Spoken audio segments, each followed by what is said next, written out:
यस्तो बनाउनलाई कति मन लागेको रहेछ भने यति बिरालो समातेर बना भने भनेर एकछिन यहाँ बनाइदिनु पर्यो अब कसरी बनाउनु भने बिरालोलाई समातेर हैरान बना भनेर ल बिरालो पनि फेरि त्यस्तै छ फेरि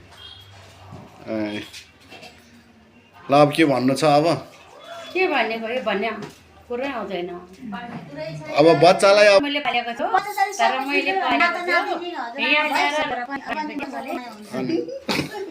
बिरालोलाई माया गरिरहेछ अनि म पनि राम्रो छ के होइन भन्नु दुईजना एउटा होइन र उ पनि सास हुने जन्तु होइन र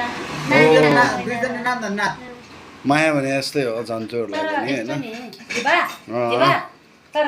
मेरो छोरी जस्तै मैले पालेको थिएँ होइन र मैले ल्याएर छोडेर हाम्रो सौनीसँग छोडेँ कि मैले है साथी हो है यसरी हो क्या आफ्नो बच्चाहरू सता जस्तो भयो भने माया हुन्छ तर पनि यस्तो जीव जन्तुहरूलाई पनि हेला गर्नु भएन कि जे जस्तो भयो भने यसरी माया हेर्नु एउटा बुढी आमैले पनि यस्तो माया देखाइरहेछ है यसरी गर्नुपर्छ कि ल